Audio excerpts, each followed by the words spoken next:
Have you ever noticed how certain political talking points get repeated so often that nobody ever stops to explain them? That's exactly what happens in this debate.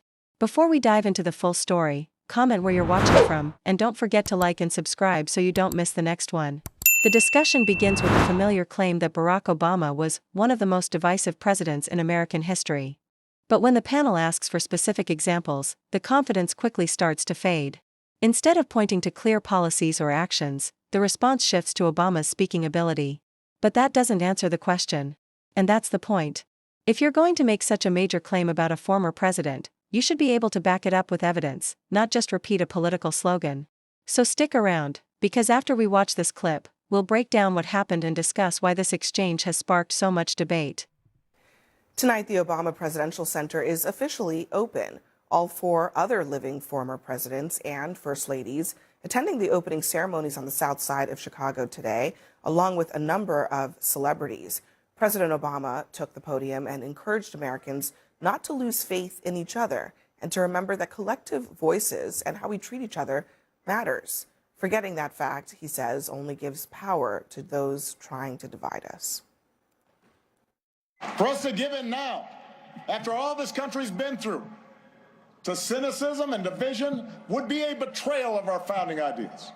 And I remain convinced that the overwhelming majority of Americans feel the same way.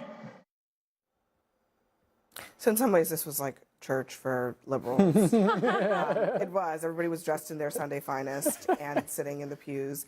And he was delivering a message about, not just about that, but also actually, there was a lot of contrast happening about Trump in the remarks from him. And I'll play some a little bit later from Michelle Obama. What did you make of it? You know, I really thought it was great that he didn't mention Trump's name one time.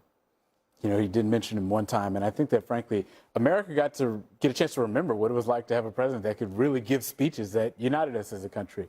And I think what's really interesting is that, you know, Trump spent decades criticizing Barack Obama on literally everything that he could do. And then ultimately, he got a chance to see on the day that, you know, Obama opened up his presidential center, Trump got to negotiate a pretty bad deal. And I think that it's really just a reflection of why it's important to talk about history. I think a lot of people are going to be able to learn about the JCPOA. And as this MOU comes into fruition, they'll be able to see exactly the contrast there. I do want to play this from Michelle Obama because she alludes to these attacks on her husband from people like Trump, for example. Here's what she said. The claims that a U.S. senator and constitutional law expert wasn't qualified for the job. The lies about your birthright, your faith, your patriotism. The outrage when you stated the biological fact that if you'd had a son, that he too would be black. Yet, you were unflappable at every turn. Always focused, always calm, always looking at the long view. And what she's not saying there is that that is a contrast with the guy in the White House right now. You know, the words we didn't hear from these remarks today: sucker, loser, piggy, stupid, fake news, idiot. It's a permission structure when a president uses those terms for our children to hear it and our children to want to use those terms as well. It's modeling the worst of rhetoric and the worst of behavior. President Obama, First Lady Obama, didn't invoke the name calling that has gotten in a cancerous way into our political bloodstream and makes us not want to expose our children to the highest people in power. And Mark, I saw you nodding. I mean, do you agree with that? I do. I have, as I think you know, tremendous respect for President Obama. I had the privilege of actually being in Grant Park on election night with the Obamas and the Bidens, watching the results of that campaign. I'll never forget that moment. And I think what this was really about, I don't think this would have been the place for that kind of political rhetoric. This was not a political event. This is the dedication of a presidential library. And he did it and gave that speech with the class and grace that is consistent with Barack Obama. I might not have agreed with all of his policies, but when it comes to being someone that was, I think, a president that crossed party lines, and I think we'll see later on remains very highly popular from people that both lean right and left, I think what we saw today was consistent. Okay, And that's there's exactly a little what bit of President revisionist history. Yeah, he's incredibly eloquent. He's a very skilled orator. He's very articulate. I'll give him all of that. But he was also a very divisive figure. How? And can I talk? Can I talk? Thank you. This is a good one. Look, we saw it was on full display. They open it up with perhaps the most performative woke thing you can do, a land acknowledgement. Really? You're going to say this is on stolen land? If you think it's on stolen land, if you think it's on stolen land, then give it back. This is all you. I mean, this is like TAN 2.0. Don't build an $850 million library on it. The other thing is, I know I like the idea that he united Americans, but I don't think most conservatives. But how is he the conservatives most who were divisive targeted by the president, IRS, nuns who were told they had to pay for abortions and contraceptives. And he was But how very is he the divisive most with Can I the just say, IRS. when you're talking about things that using federal government, first of all, Obama did not target the federal government for his opponents. That is something that Trump was doing. Well, I think Hold on. I let you talk. That he also did not do that. What I will say, one of the bigger contrasts, I think, that has not been mentioned, I think, over the coverage is you have to remember that when Hillary Clinton lost to Donald Trump, it was Barack Obama who called Hillary Clinton and told her, you need to concede. And he understood that there needed to be a peaceful transfer of power, and he told her that. Then what happened? He welcomed the Trumps to the House, to the White House. He ensured that they had what they needed in order to have a peaceful transition. Take that, and then take January 6th. And look at that contrast. Hold on. I'm not done. Look, but listen to that contrast. Then there is also Barack Obama has done a lot to raise the next generation of leaders, while you have Donald Trump, who is just saying, I anoint people. Well, let me let Lydia respond to that, because I hear you saying, first of all, you're accusing Obama of personally doing something that his administration. His administration. Well, we know that what you're talking about at the IRS was the responsibility of individuals within the IRS who were held responsible for that. That had nothing to do with Obama. Right. And you've never provided, nobody has provided proof that that came from the White House or from the president's office.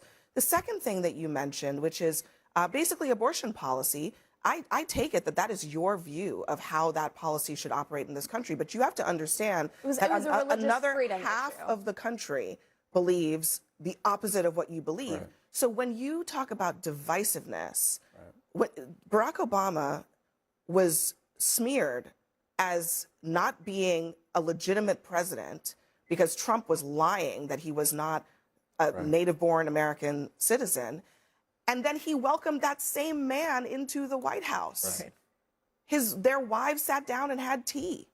So what else? I think Obama is incredibly question. I think he's incredibly It's a legitimate classy. question. What else? Why is Obama considered by a lot of conservatives, and maybe you're one of them, to be so incredibly divisive? Is it because he told people he was black?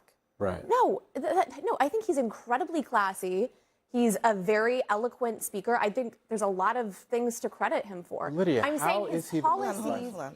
You know, and I will credit him for this as well. He said that he thinks America is great today. I think he said the U.S. is an undeniable force for good in the world. And I was glad to hear him say that, because when he was in office, he would go on these sort of tours essentially apologizing for America. And I look at the Democratic Party today, 36% of whom are not proud. Last year, Donald Trump went to the Middle East, and he said that America's past policies of regime change in that region had been a failure. Right. And that it was that we were trying to basically overtake these great societies. He was literally, what you guys accuse Obama of doing, Trump went to the Middle East and said that we've been trying to change your societies and we have failed, and we've been trying to export our way of doing things on you. He said that last year. Right. So I am not understanding this. Like, or at least I want to see more evidence. I would like to see more evidence. That's all I would like to see. In that respect, circumstances changed a bit, right? Iran advanced their nuclear program much more rapidly than expected. There were changes in that's not even what I'm talking about. I'm talking what Trump was talking about was the U.S. military involvement in the Middle East, Iraq and Afghanistan wars, and beyond. It was a very broad statement. She just said Obama was apologizing for the United States around the world. Where's the evidence? That's all I'm asking. Well, so I think we're missing the point of what President Obama was trying to say during the speech. This was not an anti-Trump speech. This was not, let's, get back at him. This was, we need to come back together as a nation. We shouldn't have states opting out of the 250th anniversary celebration in D.C. as a political statement. That I heard that this morning. It was absolutely heartbreaking news to hear that that's even being considered.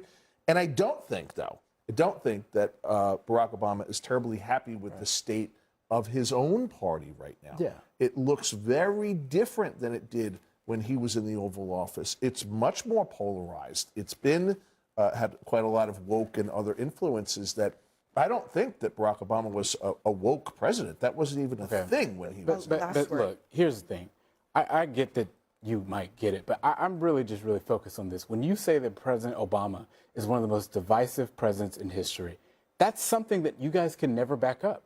You never can bring up any substance. It's a talking point that you guys always say.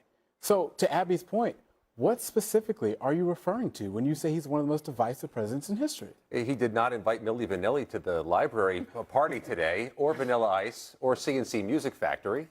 That's a difference from the American 250. Right. That Didn't is a have big that on difference my from the bingo American card 250. for sure. That is very true. Next for us, a new book reveals how. So after watching that entire exchange, I've got to be honest, I came away disappointed.